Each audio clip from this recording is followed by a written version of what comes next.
अस्सलाम वालेकुम, आप देख रहे हैं बुड डॉट डिजिटल और आज हम बात करेंगे स्पोर्ट्स पर, बिलखुसूस क्रिकेट पर हम बात करेंगे क्योंकि पाकिस्तान की जो कारकर्दगी है चैम्पियंस ट्रॉफी के बाद वो काफ़ी मायूस कन है। और इन सब पर बात करने के लिए the one and only Shoaib Rahman साहब हमारे साथ मौजूद है। शोएब भाई अस्सलाम वालेकुम। वालेकुम सलाम, क्या हाल है सूरज? अच्छा, क्रिकेट इस वजह से हमने आज मौजूद बहस बनाया है कि भाई क्रिकेट एक ऐसी चीज़ है जो जोड़ती है, नेशंस को जोड़ती है। स्पेशली पाकिस्तान की बात करूँ तो यहाँ पे यूँ समझे एक किस्म का मज़हब है क्रिकेट, मतलब लोग बड़ा पसंद करते हैं इस खेल को। हॉकी हमने पहले ही तबाह कर दी, आपके सामने ही तबाह हुई होगी। और इसके अलावा आप देखें स्क्वैश, एक ज़माने में हम चैम्पियंस थे। क्रिकेट में भी काफ़ी हद तक हमने 2017 की चैम्पियंस ट्रॉफी हमने जीती, उसके बाद कोई ट्रॉफी नहीं मिली। क्या वजह है सर? यार इसमें तबाही में जो है ना, हम किसी दूसरे को मुर्द इल्ज़ाम नहीं ठहरा सकते। हम अपने दुश्मन खुद हैं। मकसद हमने अपने मुल्क के सारे इदारे तबाह हो गए। तो इसी तरीके से एक वाहिद इदारा बचाता पीसीबी का। सही है। तो अब आहिस्ता आहिस्ता वो भी दूसरे इदारों की तरह तबाही की तरफ जा रहा है। वक्त करता है परवरिश बरसों सानिया एकदम नहीं होता, वो पुराना शेर है ना, बार बार इसको पढ़ते हैं। तो क्रिकेट का भी यही हाल हो रहा है। हमने मकसद तैयारी करके नहीं रखी और हमने मॉडर्न डेज के हिसाब से अपने क्रिकेट को डेवलप नहीं किया। हमने जो चीज़ें आज के दौर में चाहिए थी, जो चीज़ें हमें T20 क्रिकेट में करनी थी, जो चीज़ें हमें 50 ओवर्स में करनी थी, जिस तरीके से मॉडर्न डेज में टेस्ट क्रिकेट खेली जा रही है, हमने वो चीज़ें अडॉप्ट नहीं करी। और उसके अल्टीमेटली नताइज ये सामने आ रहे हैं कि हम टेस्ट क्रिकेट में पीछे हो गए, ODI में पीछे हो गए, 50 ओवर्स में पीछे हो गए, हमारा कहीं नामो निशान। अच्छा शोएब भाई, ठीक है PSL और IPL को हम ज़रूर कंपेयर करेंगे, लेकिन आप मुझे 1999 वाला जो एक वाक़या है ना, जो किस्सा है, वो अगर आप देखो यार, ऑडियंस को बता देंगे ना कि हुआ क्या 1999 वाला मैं काफ़ी दफ़ा बात कर चुका हूँ। 1999 के वर्ल्ड कप के फाइनल के अंदर हमारी टीम बड़ी स्ट्रॉन्ग टीम थी, टूर्नामेंट की स्ट्रॉन्गेस्ट टीम थी। उस टूर्नामेंट में ऑस्ट्रेलिया को हमने लीग मैच में हराया भी था। बिल्कुल। और वो उस मैच के बाद ऑस्ट्रेलिया कम से कम 2011 तक वर्ल्ड कप में नहीं हारी थी। और 2011 के वर्ल्ड कप में अगर किसी टीम ने ऑस्ट्रेलिया को हराया तो वो भी पाकिस्तान थी। ठीक है ना। उस वक्त हमारी इतनी स्ट्रॉन्ग टीम थी, फाइनल में भी हमें लगता था कि हम तकरीबन चैंपियन बन चुके हैं। फाइनल से एक रात पहले मुसलसल बारिश हो रही थी, फाइनल के दिन भी बारिश हो रही थी। और मीटिंग के अंदर ये तय हुआ कि जनाब टॉस जीत के हम जो है ऑस्ट्रेलिया को बैटिंग कराएंगे, क्योंकि इंग्लैंड के अंदर सीमिंग कंडीशन थी और विकेट जो थी बॉलर्स का मदद दे रही थी। अब उसके बाद अचानक फैसला ये होता है जब टॉस होता है, और जब जैसे टॉस होता है तो जब उनसे पूछा जाता है तो वसीम अकरम टॉस जीत के पहले बैटिंग कर लेते हैं। ये एक ऐसा सवालिया निशान है जिसका जवाब वसीम अकरम से बार बार कौम मांगेगी, वसीम अकरम को देना पड़ेगा। ये सवाल जो था उनसे जस्टिस कमीशन रिपोर्ट में भी किया गया था। इस सवाल के मुतालिक एजाज़ अहमद भी बता चुके हैं।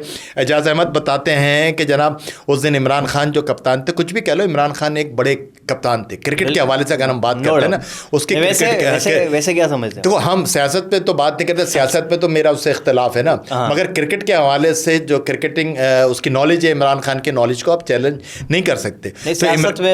सियासत में तो माशाल्लाह इस पे अलग से एक पॉडकास्ट करना चाहिए, अलग से प्रोग्राम करेंगे। हाँ, क्रिकेट पे अभी हम बात करते हैं। तो एजाज अहमद कहता है कि जब हम टॉस जीत के मैं ग्राउंड पे जा रहा था तो एजाज अहमद ने मुझे, वो इमरान खान ने मुझे आवाज़ दी कि एजाज इधर आओ, क्या हुआ? टॉस कहना हमने टॉस जीत के बैटिंग कर रहे हैं। तो इमरान खान ने छुट्टे कह दिया आप लोग मैच हार गए।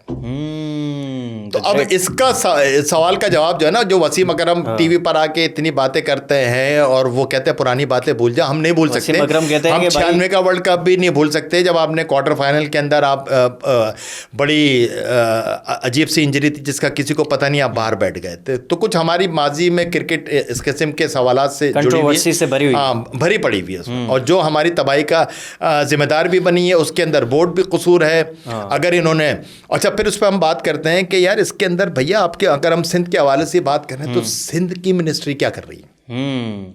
मकसद तुम्हें भी तो उसमें पता होगा ना कि हमारे सिंध के स्पोर्ट्स मिनिस्टर हैं वो क्या कर रहे हैं। आया कि वो ग्राउंडों के हवाले से काम कर रहे हैं। मैंने पहले भी बात की, हमारा न्याज स्टेडियम था यार, न्याज स्टेडियम को घोड़ों का अस्तबल बना दिया है उसमें। यहाँ पर हमारे पूरे कराची में जो थे ग्राउंड के जुमा बाज़ार लगे हुए थे, वो सारे ग्राउंड ख़त्म कर दिए। वहाँ पर चाइना कटिंग हो गई है, वहाँ पर बिल्डिंगें बन गई हैं, प्लाजा बन गए हैं। तो फिर लड़का क्रिकेट कैसे खेलेगा? सिंध से लड़का कैसे निकलेगा? बिल्कुल सही बात। लेकिन कराची से तो आ रहे हैं लड़के, लेकिन सिंध के दीगर जो शहर हैं वहाँ से जो अभी मुश्ताक कलोड़ा एक नाम आया है जो कि बड़ी अच्छी उन्होंने बॉलिंग की, शाहनवाज दानी का नाम आया, जायद महमूद है, इस तरह शर्जील खान पे आते हैं। सर जी, शर्जील खान ने आखिर क्या कर दिया था? ऐसा कौन सा जुर्म किया था कि उनको आज तक नेशनल टीम से इग्नोर किया जाता है। यार वही बात है ना कि जब आपने एक तरफ वही जुर्म था शर्जील खान का, बल्कि शर्जील खान का तो इतना बड़ा जुर्म भी नहीं था, उन्होंने तो शायद सिर्फ बताया नहीं था ना। मोहम्मद आमिर के साथ तो आपने इतना उसको कंपनसेट किया, सब कुछ कर दिया, तो खा के घूम फिर के भी का तो ये था कि यार उसकी तो एक बातचीत हुई थी, अब उसका इतना बड़ा आपने उसको गुनाह कह दिया। सजाएं भी सिंध के क्रिकेटर्स के लिए अलग होती है, पंजाब के क्रिकेटर्स के लिए अलग होती है सजाएं भी।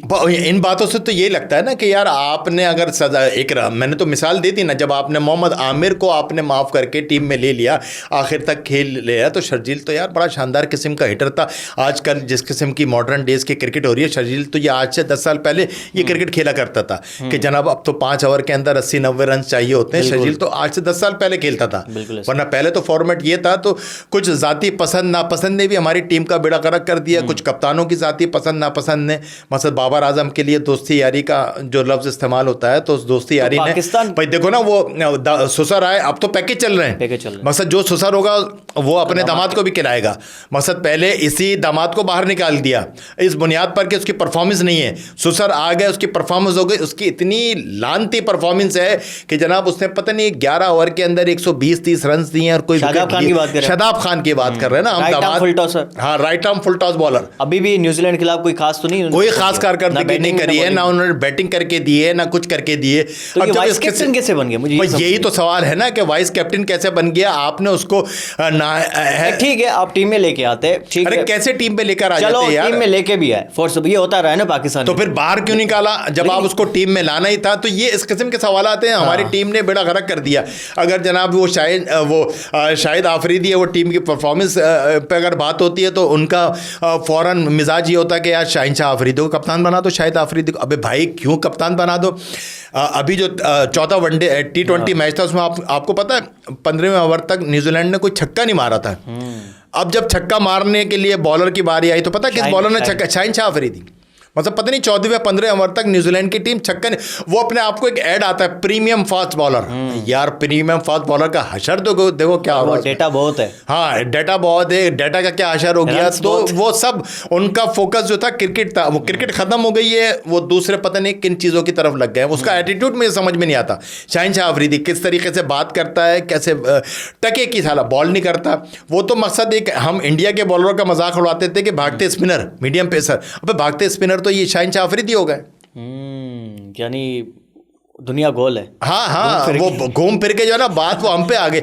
एक ज़माने हम मजाक उड़ाया करते थे यार इंडिया के अजीब से स्पिनर, उनकी बॉल विकेट तक भी नहीं आती। हाँ भविष्य कुमार, और वो सारे के सारे यार जैसी करनी वैसी बननी, वो अल्लाह ताला ने जो है ना वो हम पे दिखा दी। वहाँ पर जसप्रीत बुमराह, अर्शद राणा जैसे पैदा हो रहे हैं, वो सब आ गए यहाँ पर जो है ना, मकसद अजीब किस्म के वो हो गए।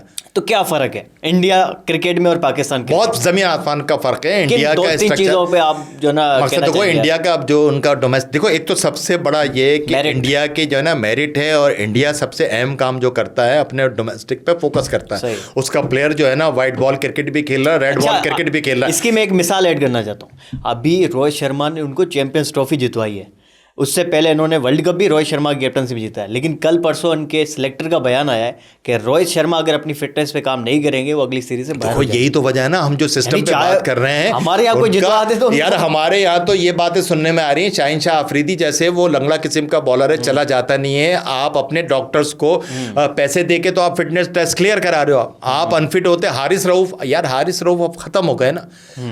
तो हम उस पर बात कर रहे थे कि इंडिया के हवाले से इंडिया का एक सिस्टम है, इंडिया का सिस्टम है वो आपने वाइट बॉल भी खेलनी है, रेड बॉल भी खेलनी है। हमारे बॉलर यार डोमेस्टिक क्रिकेट खेलते नहीं है। जब आप डोमेस्टिक क्रिकेट नहीं खेलेंगे, 4 डेज क्रिकेट नहीं खेलेंगे, तो आप 50 ओवर्स के अंदर आप टेस्ट क्रिकेट के अंदर कामयाब नहीं हो सकते। वही हशर होना था जो आज हमारे क्रिकेट का हशर हो गया, और अल्टीमेटली हम जो है ना उसी जवाल की तरफ जा रहे हैं जो हमारे हॉकी की तरफ था, जो हमारे क्रिकेट की वो स्कॉच की तरफ था। कोई उम्मीद है? उम्मीद बस अल्लाह ताला से।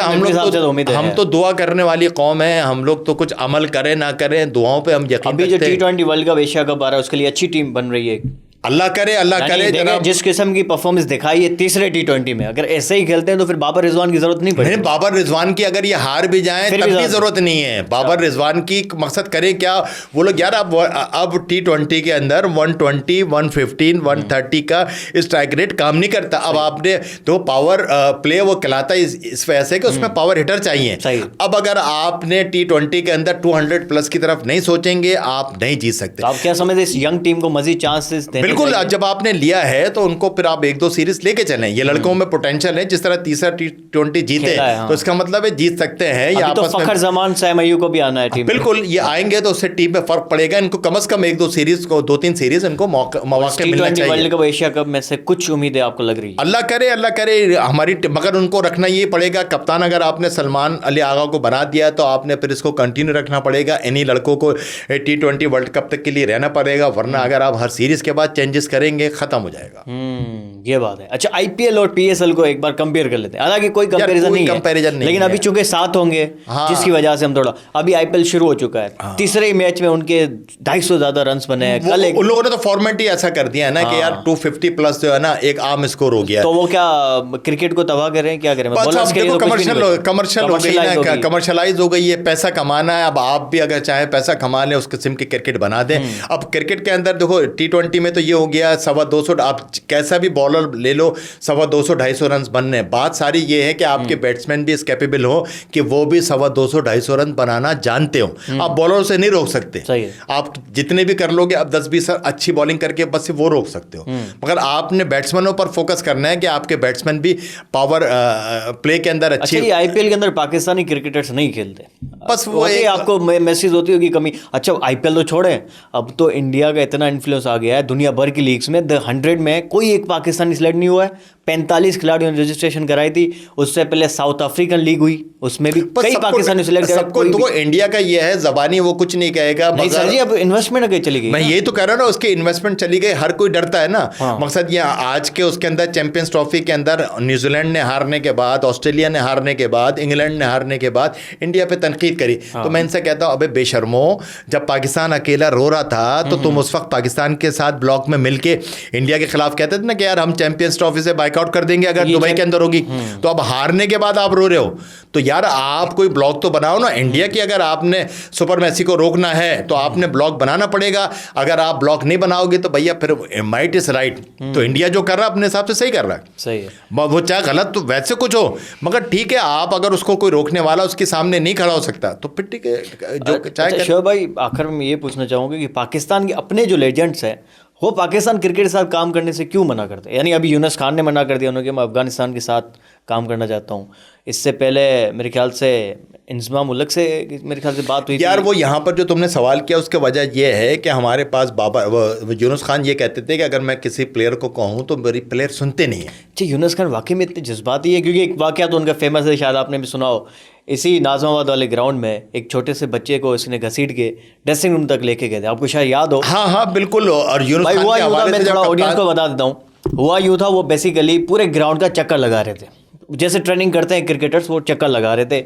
बहुत सारे फैन उसको देखने के लिए आए, तो उन्होंने कहा कि भाई आप लोग भी आ जाओ, मेरे पीछे चक्कर लगाओ, ठीक है। वो यूनुस खान के पीछे पीछे भाग रहे थे सारे फैंस। एक बच्चा उसके आगे चला गया, वो उनकी ईगो को हट गया, यार बच्चा मुझसे आगे कैसे हो गया। वो बच्चे गए सामने गए, उसके बच्चा उसके टांग में आया और नीचे गिरा है। यूनुस खान को भी गिरा दिया उन्होंने। तो उस बच्चे को घसीटते हुए उन्होंने ड्रेसिंग रूम तक लेके। ये यूनुस खान के मुतालिक मेरी बात सुनिए है। यूनुस खान में थोड़े से शॉर्ट टेम्पर आदमी हैं। 2009 के वर्ल्ड कप के जीतने के बाद प्लेयर्स की जो एक पावर बन गई थी, उनकी वजह भी यही थी कि यूनुस खान जो थे बहुत सख्त रवैया रखते थे। शायद अफरीदी भी ऐसा ही है, वो सुना लगे एयरपोर्ट पर किसी को चमाट भी मार दी थी। यार ये तो सब प्लेयर के लिए सुन रहा है, और ये बड़े प्लेयर्स को भी चाहिए कि भैया आप इतनी बड़ी पर्सनैलिटी बने, इस क्राउड की वजह से बने, लोग आपको पसंद करते हैं। अगर कुछ मिसबिहेव हो जाता है तो आपने कंट्रोल रखना होता है ना। देखो सरफराज की बात सबके सामने है ना। सरफराज को एक दफ़ा एयरपोर्ट के अंदर एक कोई बेहुदा किस्म का लड़का जो था वाहियात किस्म की बातें कर रहा, मगर सरफराज ने एक जवाब नहीं दिया। वो वीडियो बड़ी वायरल हुई थी और वो मुस्तकिल उसको और उसकी फैमिली के मुतालिक अजीब किस्म की बातें कर रहा था।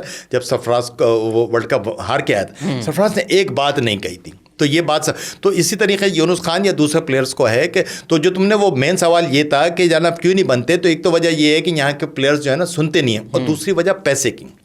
मकसद अब इंटरनेशनली इतने पैसे मिलने लग गया, अगर पाकिस्तान क्रिकेट बोर्ड उनको इतने पैसे नहीं देगा तो दूसरा बोर्ड देता है। अमेरिका से ऑफर आ गई, और अफगानिस्तान चलो हार भी गया तो इतना बड़ा कोई यूनुस खान पे बैकलैश नहीं आएगा। पाकिस्तान अगर हार जाता, वो हार तो गया वैसे, उनको पता है ना कि यार फिर वो खामा खाएंगे, जिल्लत भी होती है। तो उससे बेहतर यही है कि यार इंटरनेशनल जो हमारी, ये भी समझा कि भाई टीम जो सिलेक्ट हुई है वो जीतने के लिए, वो जीतने के काबिल नहीं है, ये लोग इतना समझते भी हैं। अच्छा, फिर क्या होता है कि यहाँ पर आकिब जावेद इतने पावरफुल हैं कि आकिब जावेद अब कोई इतना पावरफुल प्लेयर अपने साथ रखेंगे नहीं, ये याद रखिए। ये हमारे यहाँ प्लेयरों के अंदर जेसन गिलेस्पी और गैरी क्रिस्टन ने भी कहा कि भाई ये लॉबी करते थे, हाँ वो इतने पावरफुल होगा कि उनको हटवा दिया उसमें। अच्छा, तो ये सारी बात वाकई में होता होगा, ये बिल्कुल बिल्कुल प्लेयर पावर चलती है। और वो अब आकिब जावेद होलन सोल हैं, अब जब वो निकाले जाएंगे तो फिर वो बातें वो निकलेंगे उसमें से। चलो शोभ भाई, मुस्तकबिल इंशाल्लाह कोशिश दुआ करते हैं ना हमारा क्रिकेट का मुस्तकबिल अच्छा। और चैंपियंस ट्रॉफी अभी 29 साल बाद पाकिस्तान को एक मेजबानी के लिए मिले, वो भी मुझे लगता है चलिए गए, अब बस दुआ ही कर सकते हैं। चलो शोभ भाई, बहुत शुक्रिया आपका, आपने अपना कीमती वक्त निकाला इस पॉडकास्ट के लिए। और नया हमारा भी डिजिटल चैनल है, चैनल्स के लिए सब्सक्राइबर, हाँ हम लोग बिल्कुल दुआ करते हैं कि लोग हमारे जो चैनल को देख रहे हैं देखें, और काफ़ी अच्छे कंटेंट आएंगे अभी मज़ीद इंशाल्लाह मुख्तलिफ चीज़ों पे और मुख्तलिफ इशूज़ पे हम बात करेंगे। बर्दो डिजिटल से यही पे हम ख़त्म करते हैं इस पॉडकास्ट को। मिलते हैं नाज़रीन अगले किसी और अच्छे और किसी नए इशू के साथ आपके साथ मुलाकात करेंगे। तब तक के लिए अपना ख्याल रखें। अल्लाह हाफिज़।